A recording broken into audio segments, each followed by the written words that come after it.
欢迎来到新兴消息频道，请订阅频道，所以大家不要错过当天最热门的新闻。我们今天的时事通讯包括以下内容：赵丽颖新剧杀疯了，疯批人设太带感，一巴掌扇上热搜。倘若这部剧能够播出，那么赵丽颖无疑会成为本年度的影后。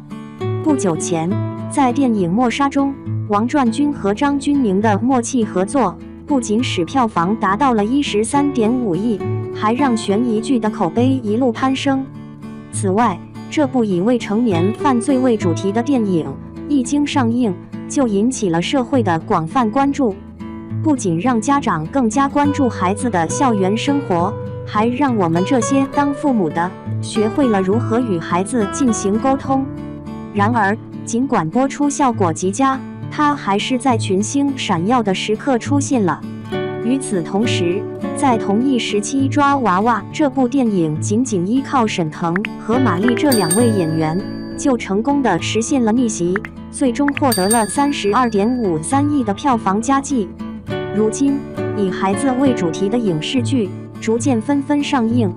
就在这时，由赵丽颖和肖央主演的电影《浴火之路》也正式宣布定档。此外，与《默杀》和《抓娃娃》不同的是，这部电影的主题是拐卖儿童。但是，像赵丽颖、肖央这样失去亲生孩子的人，为了寻回自己的孩子，四处奔波。他们共同组成了打拐小队，其目的不仅是为了找回失踪的孩子，更是为了让犯罪嫌疑人受到严厉的惩罚。当我看完预告片后，只想说，默杀来了，也只能是个炮灰。剧情悬疑《浴火之路》是为虎狼之争。首先，在影视剧中，以拐卖儿童为主题的影视剧是非常少见的。我得先给他一个5星好评。正如观众们在评论区所说的那样，这部剧无论是否好看，在选题方面就已经非常吸引人了。赵丽颖等人不仅为了寻找孩子历经艰辛，而且他们最终共同商议并杀掉嫌犯的情节，也是越看越让人觉得畅快。其次，从剧情的节奏方面来看，该剧与《默杀》有所不同，它并没有那么惊心动魄，而是略危险的舒缓一些。实际上，要评价《默杀》这部作品的拍摄质量，我们也无需多说，因为10几亿的票房已经说明了一切。然而，当我在评论区看到大多数网友对这部剧的感受时，他们不约而同地用了一个字来形容黑。场景暗淡，人们的肤色也偏黑，连小孩子也是如此。你难道不认为这样的剧一点都不符合正确的价值观吗？有谁愿意看到自己的孩子在学校里打人、抽烟、喝酒呢？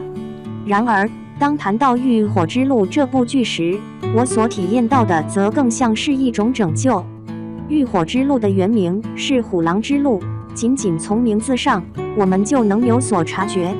导演原本的目的是呈现出黑白2道相互争斗的场景，最后呈现出谁胜谁负的结果。我们都心知肚明，老虎作为森林中的霸主，又怎么会害怕区区几匹饥饿的狼呢？既然他把这2者结合在一条路上，那么必然会引发一场不可避免的龙虎相争。然而，我认为这里的虎指的是犯罪团伙，而狼则代表赵丽颖3人。狼虽然不是老虎的对手，但狼是群居动物。如果3头狼打不过老虎，那么10几头狼呢？所以，我对这个剧名进行了深入分析，之后愈发觉得伍佰导演似乎在刻意隐瞒什么。也就是说，这部电影的剧本并不仅仅局限于赵丽颖、肖央、刘烨3人，其中还暗藏玄机。阵容虽然简单，却暗藏很多细节。当你看到这个标题的时候，或许会感到有些困惑。不仅赵丽颖、肖央、刘烨等一众大牌明星被邀请来了，这部剧的演员阵容肯定是极其豪华。为什么会说阵容简单呢？事实上，当你点开《浴火之路》的官方资讯时，会发现导演的名字赫然列在演员表那一栏中。仅公开了他们3人所扮演的角色。那么，从《默杀》这部剧来看，虽然它的主要角色并不多，然而仅仅是演员介绍表就多达数页。我们可以回过头来重新审视这部剧，导演这样做难道是在有意隐瞒重要细节吗？不过，当我在这里将官方发布的所有信息都浏览完后，我给出了以下2点阐释。这部剧将会在国庆期间上映，如今已经是9月份了，距离该剧播出还有差不多1个月的时间。如果导演是为了在国庆前几天放出消息，那么这部剧很可能有国家级演员加盟，其目的可能是想再炒一波热度。2. 如果没有外援的帮助，仅凭现在这3位演员，这部剧是无法完成表演的。此外，从预告片中我们还能得知，这部剧有反派，并且不止一个。因此，导演在演员表上所动的另一个心思是，这部剧存在反转。根据目前所发布的预告片内容，我们可知晓赵丽颖等3人最终成功策划并摧毁了拐卖儿童的犯罪团伙。所以，如果在此基础上再出现一种反转情况，那就意味着他们3个人中必然有1个人的身份是假的。然而，根据目前的预告片，我们只能进行这些简单易懂的推测，真正的信息含量还得等待官方后续发布的剧情细节才能揭晓。说在结语，首先，我得承认，这部剧真的超级费脑。有一部以拐卖儿童为主题的影视剧，它带有几分悬疑的色彩，真的让我深陷其中，无法自拔。而且，仅从赵丽颖、肖央、刘烨3人的演技表现来看，这部剧的实力也是毋庸置疑的。赵丽颖的代表作品有《第20条》，肖央的代表作品有《误杀》，刘烨的代表作品有《警察故事2013》。